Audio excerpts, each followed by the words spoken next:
respond very quickly, and his responses were very smart, and I really appreciated that, and I really liked what he had to say. And so I said, how can I help?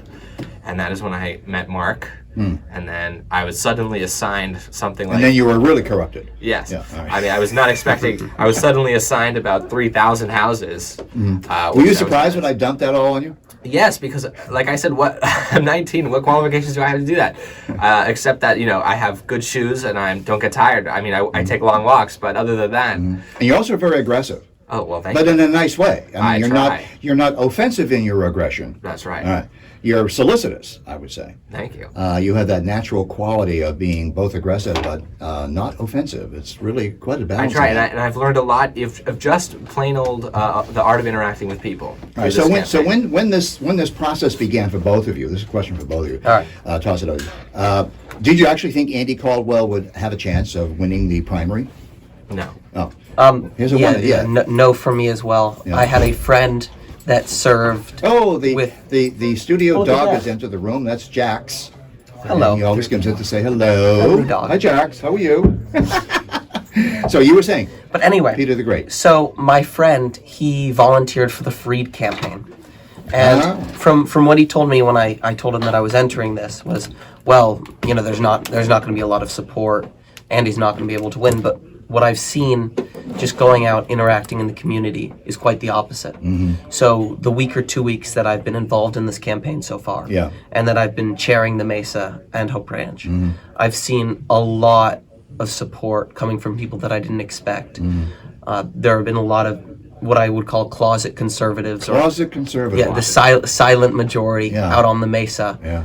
And it's just been incredible. Give us to a see. flavor of that. Both of you give us a flavor. I mean, because you've talked to me about, you've knocked on the doors, and people open the door and they freak out because you are, young and conservative. I say people are, first of all, very surprised. Yeah. Oh yeah, shocked. They Shocked. did not know this. Okay, like I said before, many people have no idea that there's even an election going on. So when I knock on the door and they see this young guy there, and I can, of course, see if they're Republican, Democrat, or no party preference before they answer. Because now you're using whiz-bang software that didn't exist as early as 6 years ago when we did the Chris Mitchum campaign. That's right. And so speaking of did I think he could win, and the answer was no, but one of my favorite facts to share with these people, because many, especially Republicans say, well, I voted for him, but what's the point? Or I'm not going to vote because what's the point? I share the fact that you shared with me, which is that Chris Mitchum only lost by 3.7%. 3.8. 3.8. Yeah, have to be accurate. In what year? 2014. There you go. And so he had not nearly the kinds of resources that you see today in the Caldwell campaign. He certainly did not have people 18 and 19 knocking on doors, tabling. We're going to get to the tabling in another segment. But he didn't have anything of that. And yes. When I tell people that, and I also tell them what you just said, their eyes, pop out of their head. They literally They have no idea. They had no idea. And it's weird because it's been 6 years, so there's plenty of time for them to have heard that. Yeah. But it seems like nobody knows. And then the Fareed campaign, which lost so badly. Twice, and worse the second time, for whatever reasons, it definitely didn't help. It definitely demoralized people even more. So your biggest, both of you, the biggest challenge you experienced at the onset was a sort of lethargy, a sort of resignation that no GOP person could ever be elected to the congressional 24th district here in Yeah, I mean, yesterday when we set up outside the polling place, Mark and I, one lady yelled at us, "No chance in hell." I mean, people just don't think it's possible. No, we have so many stories to tell you, friends. We're going to take a break here because Dr. Dugan is our trusty engineer is here with us today, and we're going to take our first break. You're listening to Voices of Santa Barbara with host Mark McIntire. We'll be right back after these important messages. So you like radio? That was cool. I like like how radio? you missed the beginning because I was peeing. I'm fine with that. You were peeing? Yeah. Yeah, but he was too, but I was too. peeing around with In his bag. Oh yeah, I've got. How long is this break, by the way? 2 minutes. Okay. Oh, Mark, make sure to ask me about why I became conservative. I meant to tell you. Yeah. Make sure you ask me because I want to tell you. Did you know that I was a story Bernie about supporter UCLA. before? No, I didn't know. No. I had a big Bernie sign. I want you to sit down. I want you to. And I would also love to describe. I don't want to thank you for your support. I would also. Way back I when. am asking you now for your financial support. That's right. I would also Bernie like Mark. Sanders. Mark. I would also like to describe the different types of voters I've encountered. Oh, we're going to count all that. Oh yes, I do too. Right. So I'm seeing. And Peter and I will have an interesting conversation. Should we rehab our conversation that you filmed at the table? Yeah, we'll do all that. So I'm we can seeing. we can rehab that The lens. conversation, Peter. So once you're of looking at rehab. that, when you look at the lens, there's the lens. All right. So I'm seeing you through here. Okay. right. You have got a clear Right. shot. Okay. Peter, you remember the conversation we had where I said how many new votes did I get? Yeah. But Yeah. now I can add in the information about tabling when he brings that up. Yeah. But after our conversation, Right. he can bring it up. So in this segment here, I'd like you to give some of the actual stories, if you want to do it redactively, starting with yesterday and going back to your first days as precinct captains, or you can. I want to start with the first days and how it's Yeah. gotten better. Okay. And Okay. then should I Yes, talk about yes. tabling? Because that's where we're going to get to tabling in the next segment, not this coming segment, but Okay. the next one after. So just some simple stories. From methodology, Okay, so I'll yeah. talk about what I've what got some people simple War stories. stories. Okay. War Yeah, I know stories. for sure. Yeah. War stories. Okay, war stories. War stories. I like the fact that you established both why you got into politics, how you got Yeah. into politics. That's good. The second thing we're going to be doing is the methodology, the psychology of what you're experiencing on the street. Right. And then that's going to lead up to the tabling thing. Right. All right? Because you're going to find out what is wrong with the traditional campaigning, Right, which I will especially the talk door about. knocking. Especially Yeah. Montecito Yeah. and Hope Ranch. Right. No, but make sure to ask me about UCLA. Okay, music is up. We're coming back. And we're back again. I'm your host, Mark McIntire, for Voices of Santa Barbara. And we're doing a kind of an unusual post-primary election update. Normally we have geezers do this because, well, they have nothing else to do, for one thing, and they've done a lot of it. They've done a lot of nothing, like me. Anyway, I've done a lot of these programs on post-election updates, but today is very unusual because I have in studio, I have Sullivan Israel, who is the precinct chair for the Andy Caldwell campaign, and his top lieutenant and friend, Peter Smith, also known as Peter the Great, and he is the he is the campaign chair for all of the Santa Barbara Mesa where he lives and the adjacency of Hope Ranch. And these two young men, Peter is 18, Mr. Israel, Rabbi Israel, is 19. These two young men have a very interesting insight. We are now in the postmodern period of American politics. So these are the people who are taking an active role, unlike the older millennials, who are my cousins. who are your cousins, Who don't do anything. who don't do anything, they do not. and demand that everything be done for them. Indeed. Which is why they're interested in socialism. Yes. Yeah. All right. So in the last segment, we just sort of introduced these two gentlemen, and so we're going to pick it up there. I have to keep reintroducing you every segment because people are coming in and out of the show. I'm right? fine with that. Okay. All right. So last night, both of you were telling your stories to our camera, which we have set up here again today, right. concerning the after-action report, because you both work very, very hard in the primaries. All right? But you've got some interesting stories of how you started in the primary election, working for Andy Caldwell, as I am. How you started, what happened, when did you get a sense of how this was going or not going? Let's start with you, Israel. Well, it was interesting because I started doing the canvassing, which means walking from door to door and knocking on doors. Yeah.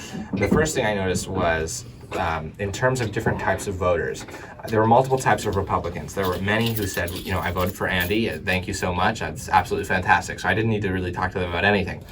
Then there was another form of Republicans who said, who's Andy? And I'd say, he's the Republican running for Congress. And they said, okay, well, I marked Republican down the ballot. I never heard of who he is, but I just marked it, so that's what I do. Yeah. So, which is kind of sad because, it's interesting to know who you're voting for. Right. But I found that from both Democrats and Republicans. They have no idea who Salud or Andy is, and they just vote down the party line. Now, you were telling me that on some of the doors you knocked, you actually found a Republican that didn't want to talk to you. Yes, there were multiple occasions of a Republican who was very angry. It might just be because people were annoyed I was disturbing them. This is in Montecito. Yes, they Okay, were this very is your annoyed. I was precinct. knocking on their door. They were not interested. They did not want to answer the survey, and they told me to go away. I never had a Democrat actually do that to me. Really? I just had people who said, I voted for Salud, but they said it nicely, or, I'm not interested. And I also had Democrats who, once, if they did want to listen to me, and I would explain to them some reasons that Salud is becoming a socialist or Salud, really isn't a Democrat anymore. It turns out that many Montecito Democrats, and which Peter could tell you as opposed to definitely, Mesa Democrats, I found that the Montecito Democrats are very much what you would call moderate. They're either voting for Bloomberg or Biden, if they were telling me who they were voting for. Yeah. They're very afraid of Bernie Sanders. They're very afraid of socialism. Well, yeah, because they're makes sense. affluent. They're affluent. They have money. They have property. Yes, and have, many of them are older. And this is not the party they joined when they were my age. This party is completely, it's moved away from them. And so when I say, it's not like, Salud isn't really representing you. And I would explain how. And I'd say, Andy would in these ways, because that's how much politics has shifted. And that was interesting to see people's reactions. And I think some people really did listen to that. And how many doors do you think you actually knocked on, and how many respondents did you actually get by all of the walking and the knocking that you did? Well, I found that walking, especially again in Montecito, was a very inefficient process. I probably knocked on almost 200 doors, probably. Wow. How many were home? Half. What? Yes. What? Half of the people just weren't home. They just aren't there. Were there dogs or cats home, or you don't even know? Yes, there were many dogs that barked at me, and I was very nervous to go up to many houses because you never know if they have an invisible dog fence. But so half the people weren't home, so that wasn't helpful. And I didn't want to go back to streets where people weren't home and repeat territory. And because also I only joined 2 weeks before the primary. Right. So I've done all this in only 2 weeks. I know. And so, that's very important. That's Yes. very important. Thank you. Very important. Yep. So, and of the people that were home, I told you what some of the reactions were. But in general, I would say half of those people weren't interested in having someone walk up to their door. It kind of perturbed them. So that's, in the end, I found that was kind of an inefficient process. And we were talking with your mother about that the other day, actually yesterday. We Yes. were talking about how people are offended by door knockers. Yes. Because they're Jehovah's Witnesses, they're shoe salesmen, Yes. they're people who are trying to wash their car or clean their windshields, or people looking for a fast buck, and they don't want to be disturbed at home. Right, and also in Montecito, what made it hard for me is, on average, I say the houses are about an acre apart. Yeah, did you get trapped up behind a fence once? I did. There was a woman who That was lived funny. way up on top of a hill. Yeah, and I yeah, rung yeah, the yeah, thing. yeah. I said who I was, and without a response, the gate opened. So I trudged up this driveway, which was all uphill, for literally 10 minutes before I got to the house. And the house was this 3-story monstrosity with multiple front doors. I didn't even know where I should go. And then this little woman came up on a 3rd-story balcony. She came out, and she yelled down, "Are you Enrico?" I said, "No." And she said, "Okay." And then she went back in the house and closed the door, and I didn't know how to leave. Yeah. So I had to climb over the wall to get back out onto the street. Right. Because no one, it was a very Such strange is the perils of canvassing. Yes, there are those perils. All right, let's switch to Peter the Great, who is the campaign precinct chair up there in the Mesa. Yeah. Let's start with the Mesa, because you also have Hope Ranch. Now, you did some door knocking. I did. All right. Now, you just heard what Sullivan had to say Yeah. concerning the psychological profile and the sociological profile of the typical Montecito person whose door was knocked. Yeah. Now, can you do the same for us and describe the sociology and the psychology and the reactions of having people on the Mesa and you show up and knock on the door? Absolutely. With the Mesa, it was a bit different because they weren't behind these gates. So I got much more responses than you would in Montecito or Hope Ranch, where they have the luxury of that gate blocking them from solicitors. Right. So with me, I would either get a very strong Republican response. So I had a lot more conversations with Republicans, but I got this air of hopelessness amongst them. Whereas this one man I talked to, he had a tree that was disrupting the foundation of his house, disrupting the plumbing. And he couldn't remove it because of the city's urban forest initiative. Urban forest. Urban forest, something along those lines. Got it. Ridiculous. Concrete jungle. Yeah. So he couldn't remove this tree without, $5,000 and a slew of permits. In other words, he couldn't do it without the approval of civic overlords. And he sounded so defeated when I talked to him. He was about to throw his hands and give up, and that's partly because the Mesa, from just scrolling through my data, is extremely liberal and extremely young too. So I would go to all these houses with 27, 28-year-old married couples, which they're Democrats. So the old Republicans, which I found there, were, I will use this word, flabbergasted that there was a young guy going around knocking on doors saying, For Andy Caldwell. Yeah, Andy Caldwell. And they said, what? There's young Republicans here? Oh, yes, there is. And in the Mesa, it was much more of a sense of hopelessness, like nothing's going on. Hope Ranch is just about the same thing as Montecito. But the houses are further back from the road. Yeah. And some of them are gated. Yeah. Many are. Many are gated in Hope Ranch. But that's an area that you know pretty well. Yeah, I do. Yeah. Now, when we were at the polling station, we're going to take a break in a minute here. But when we were at the polling station that's located in Holy Cross Catholic Church up on the Mesa yesterday, we have some very interesting things to tell you about that whole process. Because I've got to really compliment both of you gentlemen, because you have really invaded the citadel of the liberal progressive Democrats here in Santa Barbara, and they never expected to see you. Well, we've done our best. We've done our best. This is why I'm having you on the show, is because this is a new thing. This is a brand new thing, and you guys are the vanguard of this, because we're going to be building on this as you are forming your own teams. Like you're forming a team, you have Dante, a friend of yours, is going to join your team. You have people that are going to join your team, although you're having a little more problem than he is actually. Yes.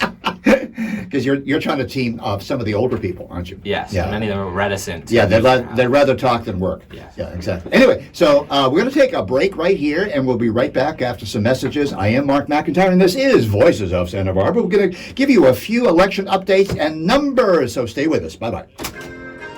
Cool.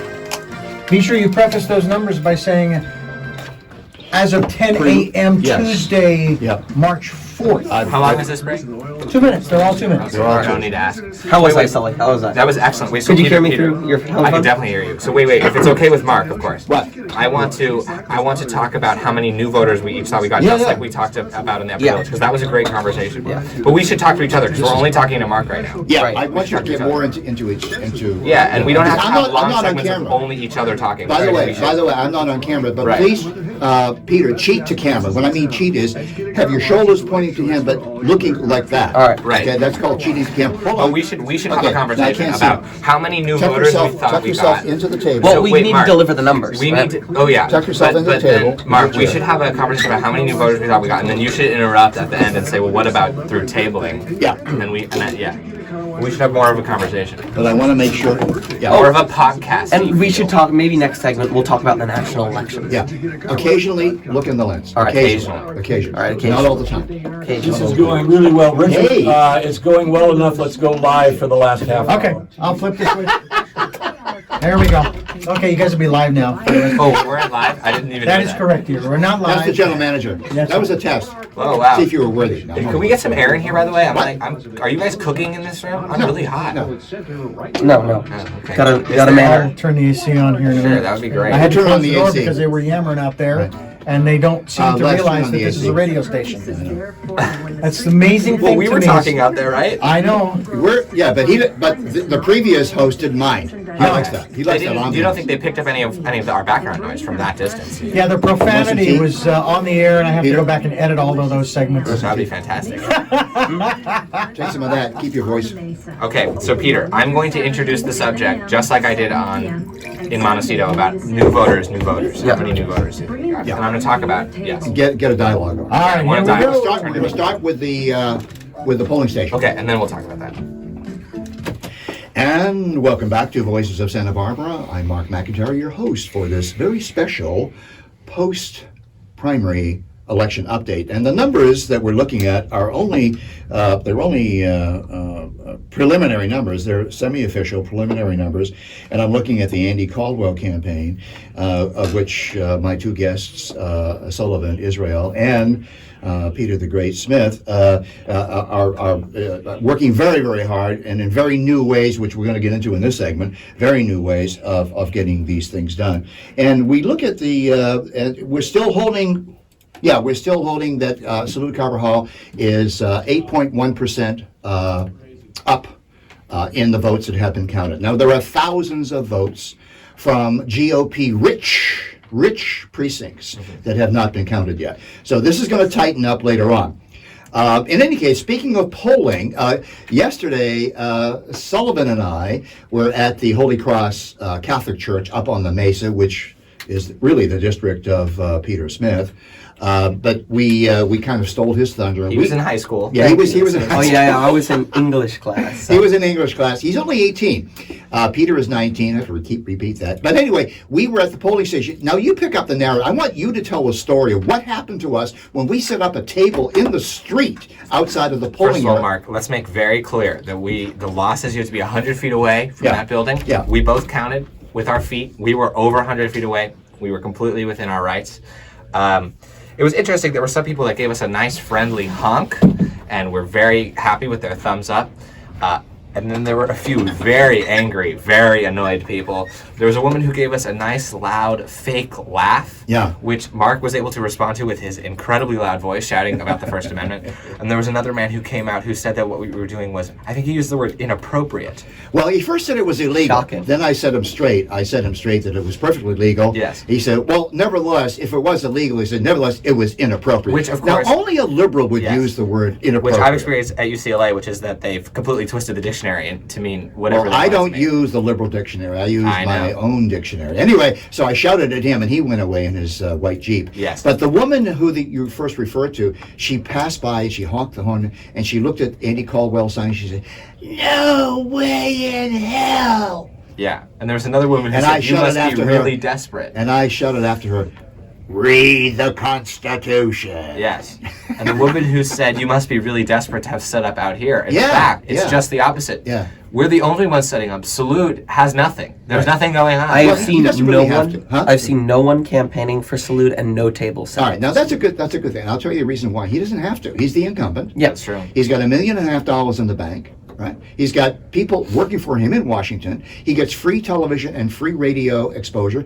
If he goes to the opening of an envelope, there's a reporter there recording it and writing about it. Okay, so he doesn't have to do anything Right. until maybe a month before November. So it's not that we're desperate, it's that we're actually excited. Yeah, right. That's what it is. Yeah, exactly. And which reminds me, I wanted to ask Peter, because we Yeah. were having an interesting conversation earlier about new voters. Because obviously what we're trying to do is we know that there's a certain contingent of people who are already going to vote for Andy Caldwell. Yeah. So the question is, how many new voters, whether they are independents, whether they are Democrats who are not socialists and are afraid of Salud, or whether they're Republicans who forget to vote or don't vote.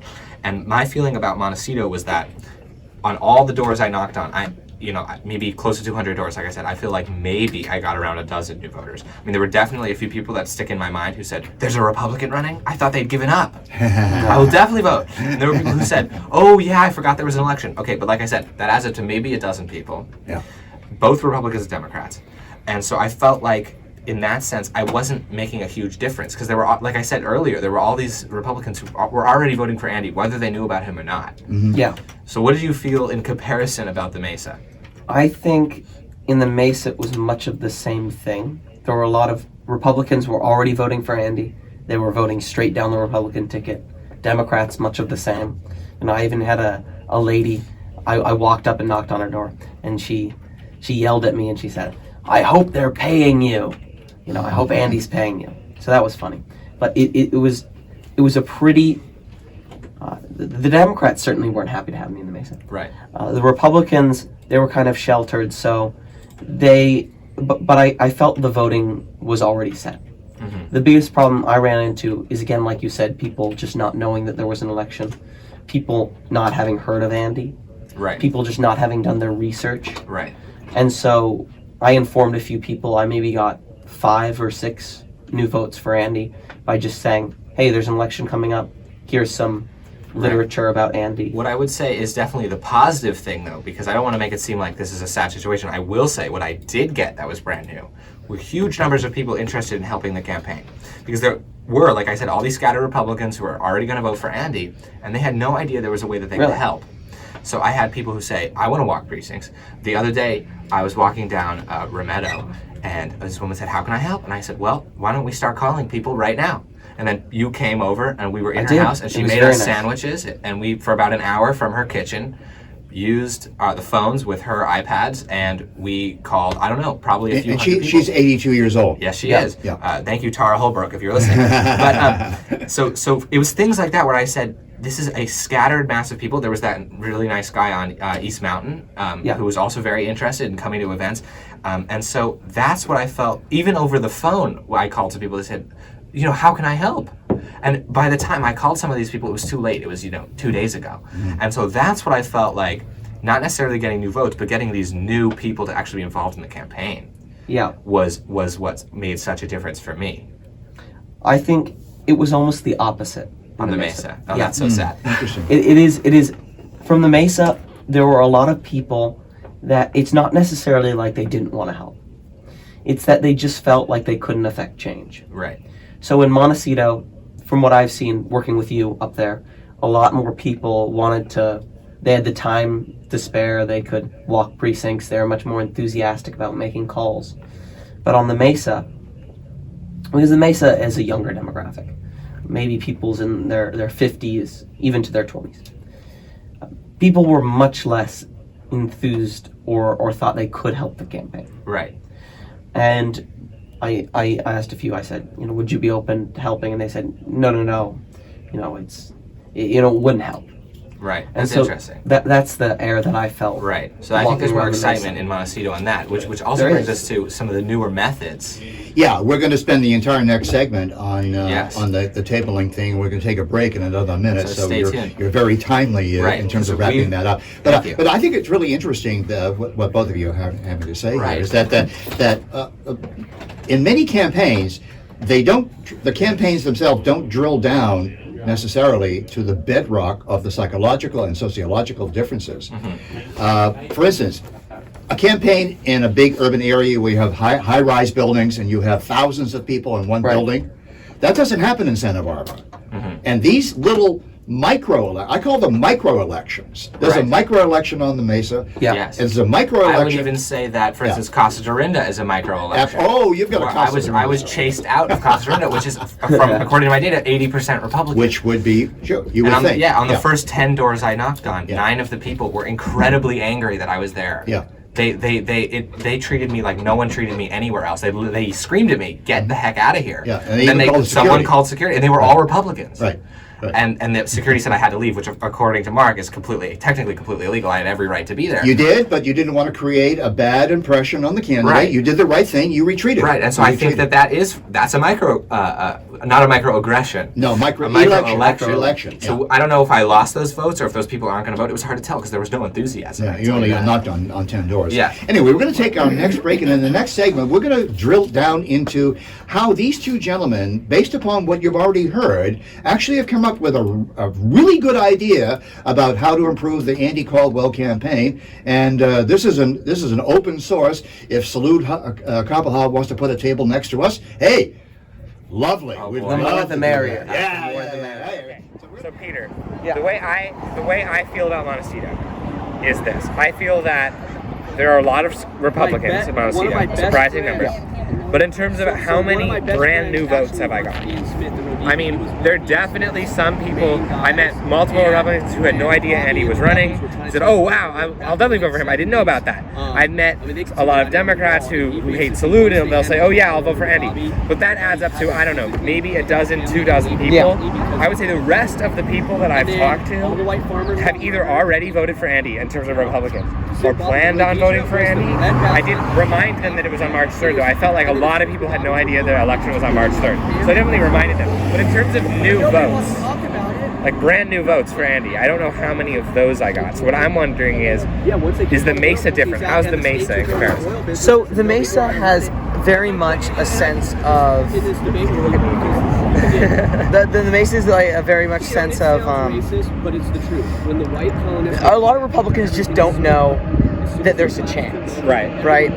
And I think it's important for essentially every Republican person on the Mesa to go out and say, look, Andy's running, he's got a lot of support, and here we have a chance.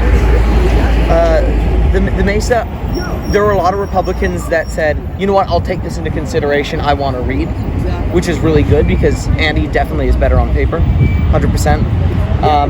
In terms of getting new votes, I think I got a few, just because telling them about the primaries and telling them when the date was March 3rd. And so I think that was very valuable. What about Democrats?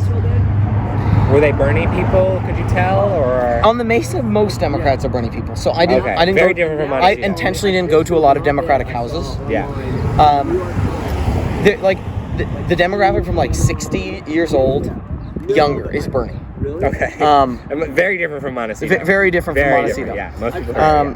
You know, there was this old woman that told me, you know, to get out, and that Andy was this, you know, far right extremist, right? So you certainly you have a lot of Democrats on the Mesa that are very vocal, but then you have like a silent majority of Republicans. I feel. Really? You do have I think you have a near silent majority of Majority, an actual majority, or maybe near majority. do you think a lot of Democrats just aren't going to vote, and so therefore the Republican vote will count for more? Did they feel it? Did they seem excited about March 3rd or no? Like they didn't care. Democrats? Yeah. No. Okay. And Republicans did though. Yeah. Because in Montecito the Republicans were very excited. I can say that. Yeah. Okay. Well, that's good. What do you have to say? Andy Caldwell. No communists. No more left liberals. Excellent. Thank you, Kimberly. Thank you. Let's see here. Kimberly and I have set up right outside of Vaughn's. She works at Vaughn's. We're set up right here outside the front door. But night before the election. That's The right. primary election. All right. Well, thank you so much. We need good leaders. We need leaders like Andy Caldwell. Thank you, Kimberly. Thank you. Thank you. My name is Peter Smith, and I am the precinct captain for the Mesa and Hope Ranch for the Andy Caldwell campaign. So today we're here at the Andy Caldwell Charles Cole watch party, and things are looking very positive. Andy Caldwell is leading in San Luis Obispo. He's very close to Salud in Santa Barbara County. Charles Cole taking a dominant lead here tonight in Ventura, SLO, and Santa Barbara counties. Everything's good. As for me, I've really worked this week. I've hit the houses. I've hit the tables. I've been sitting out in the Mesa. I've been sitting out in Montecito, trying to get as many votes for Andy as possible. I've made a lot of calls. I think I made 100 or so calls.